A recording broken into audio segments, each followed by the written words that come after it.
네, 안녕하십니까. 유한타 투데이 정인정 의원입니다. 지난주에 시장이 굉장히 복잡한 일들이 많았는데, 일단은 기술적으로 중요한 종목 하나 정도만 차트 분석을 해보고 넘어가겠습니다. 화이자입니다.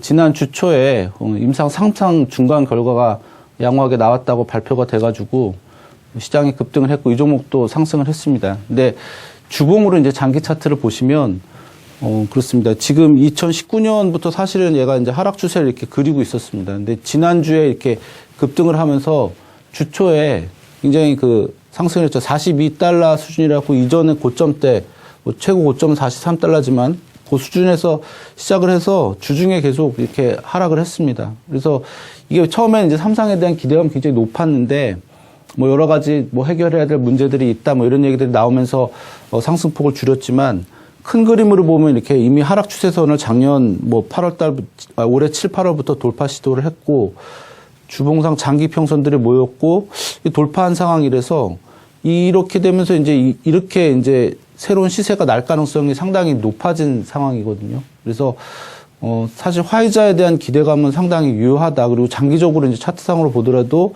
큰 그림의 변화가 이미 나타나고 있다라고 생각이 되고요.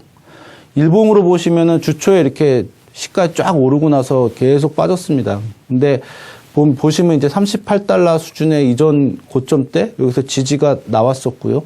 일봉으로 보면 이런 식의 이제 패턴이 나왔는데 저점이 이렇게 높아지고 있어요. 만약에 여기서 이제 조금 이번 주에 의미 있게 이렇게 지지가 돼준다면 38달러 수준이, 그러면 좀 조만간 이렇게 추세가 크게 날 수가 있고, 이탈이 되더라도 35, 6달러 이 정도 수준의 지지는 강할 듯 합니다. 그래서 말씀드리고 싶은 건 뭐냐면, 시장에서 보는 화이자는 상당한 기대감을 안고 있고, 또 상승폭 굉장히 크다. 근데 다만 단기 내지 중기로는 조금 등락이 필요하다라는 거죠. 그래서 우리가 시장에서 기대하는 것처럼 이 화이자 백신이 실제로 상용화되고 이런 과정 거치는 데는 조금의 시간, 한두 달 정도 시간 필요하겠지만, 그 이후에 대한 기대감 상당히 강한 모습으로 차트로 나타나고 있고, 장기적으로도 굉장히 큰 흐름이 변하고 있다라고 이해를 하시면 될 것 같습니다. 그럼 지난주에 이제 중요한 이슈들 몇 가지를 좀 짚어드리도록 하겠습니다. 그래서 앞에서도 말씀드렸지만 화이자에서 임상 3상에서 이제 90%의 확률로 효과가 있다라는 중간 결과가 나왔습니다. 그래서 글로벌 증시는 환호했지만 사실 아직 안심하긴 이르다는 지적이고, 영하 70도 이하에서 유통해야 되는 기술적인 문제나 추가적인 안정성 테스트 등의 문제가 남아있다고 합니다. 모더나에서도 조만간 의미 있는 3상 중간 결과가 나올 것이라고 밝히면서 코로나 백신에 대한 기대감은 상당히 증가하고 있는 모습입니다. 또 하나 반대로 팬데믹이 확산되고 있다는 뉴스가 나왔는데, 미국에서 지난주에 일간 신규 확진자 수가 18만 명을 넘어섰습니다. 그래서 일부 주정부들이 코로나 봉쇄령을 다시 발동을 했고요. 뉴멕시코주에서는 16일부터 30일까지 비필수 업종의 영업을 중단하도록 하고요. 주민들에게는 응급진료나 식료품 구매 외에는 집에 머무르도록 했고, 오리건주에서도 기업체 근로자들에게 재택근무를 의무화하는 2주간의 동결 조치를 시행했습니다.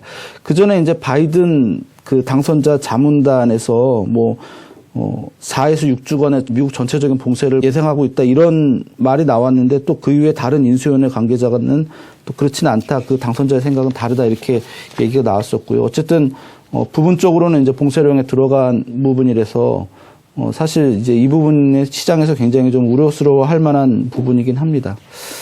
또 하나 제롬 파월 연준 의장이 22 연례 토론회에서 백신으로 코로나19가 해결이 되더라도 경제는 이전으로 돌아가기 어려울 것이다라고 내다봤습니다. 이유는 뭐냐 하면은 기술을 더 많이 활용하게 돼서 근로자들이 어려움을 겪게 될 것이고, 여성이나 소수자 같이 상대적으로 임금 수준이 낮은 근로자들이 더 피해를 볼 것이다라고 우려했습니다. 이 부분은 사실은 실물 경제에서는 굉장히 우려스러운 부분입니다. 뭐냐면 코로나가 해결이 되더라도 그동안 우리가 언택트 관련해서 산업이 너무 빨리 발달했기 때문에 노동력이 취업률 자체가, 즉 실업률 자체가 이전처럼 줄어들지는 않을 거다라는 거고요. 자생적인 경기 회복 능력이 그만큼 떨어진다고 볼 수가 있겠는 거죠. 또 하나 KDI에서 11일에 2020년 하반기 경제 전망 보고서를 냈는데, 중장기적으로 인구 구조 고령화와 잠재 성장률 하락세를 고려해서 국가 채무 증가 속도를 최대한 통제하고 재정의 지속 가능성을 확보해야 된다. 이런 얘기가 나왔습니다. 내년 예산 총수입은 뭐 전년보다 0.3% 증가하는데 반해서 총 지출은 8.5% 증가해서 지출이 크게 증가하게 되고요. 이에 따라서 GDP 대비 관리재정 수지 적자 비율이 5.4%인데 2009년 그 추경 예산 때는 5.0%를 기록했습니다. 그래서 그보다 높은 수준이고요.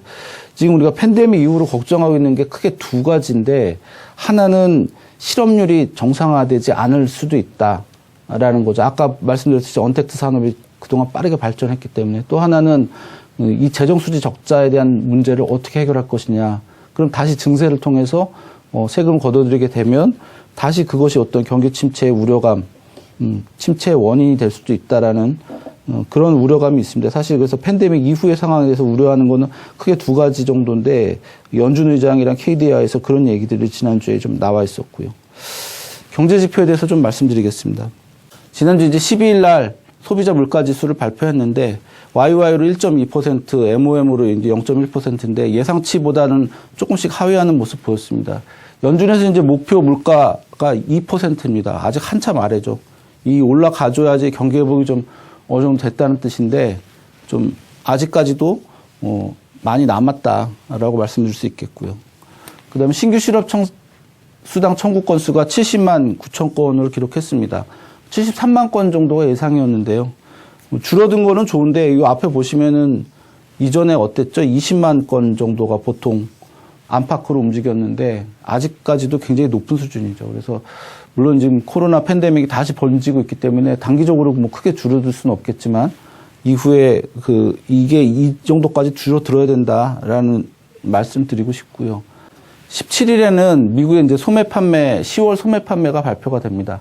9월에는 이제 1.9% 증가를 했는데, 10월에는 0.5% 증가 정도로 예상을 하고 있고요. 그래서 뭐 크게 증가하지는 이제 않는 수준이다라고 말씀드릴 수 있겠습니다.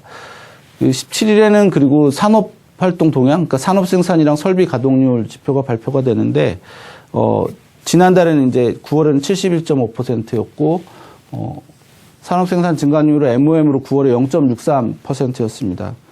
지금 이제 이 10월에는 이제 1% 정도로 증가할 걸로 이제 보고 있고, 얘는 한 72% 정도로 가동률이 증가할 걸로 보고는 있는데, 이 설비 가동률을 보시면은 과거에 이제 낮을 때도 거의 75% 정도 수준이었습니다. 그래서 지금 전체적으로 굉장히 낮은 수준이라고 말씀드릴 수가 있겠고요. 그리고 이제 차트상으로 좀 말씀드리자면 먼저 상해 종합주가 지수입니다. 뭐 주초에 이렇게 좀 올랐어요. 아까 말씀드린 화이자 뉴스 때문에 올랐는데 주중에 계속 이렇게 내려왔고, 뭐 미중 무역 분쟁 우려다라고 말씀을 드렸는데 중국 증시는 어쨌든 계속 박스권입니다.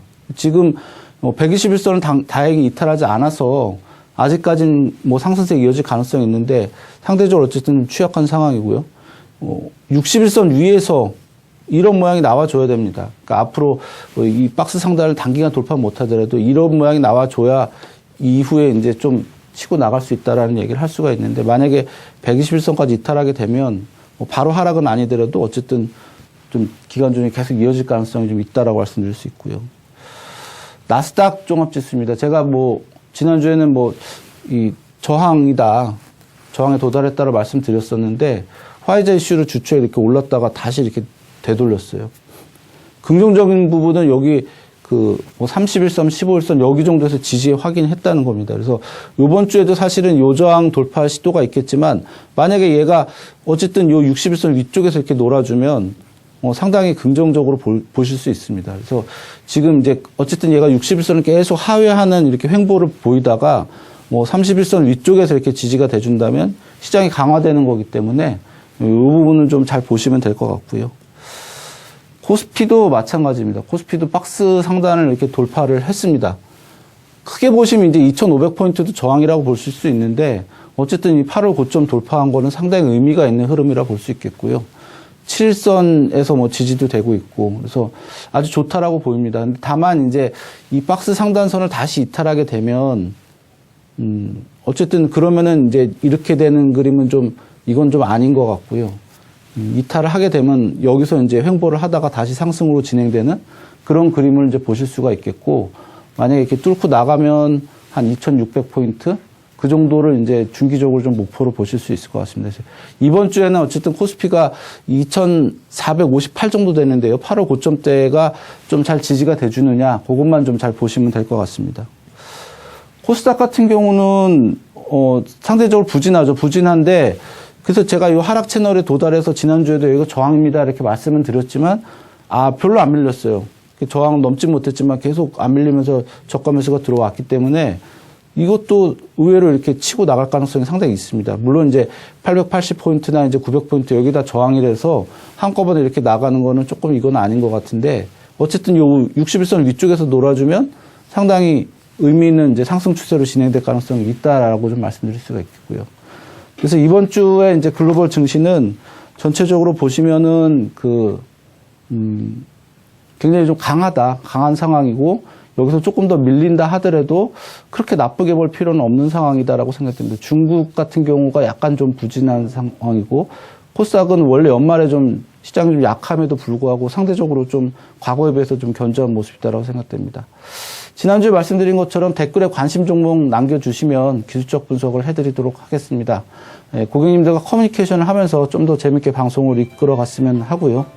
오늘은 여기까지 하겠습니다. 우리 모두 부자가 되는 그날까지 유튜는 여러분과 함께 하겠습니다. 감사합니다.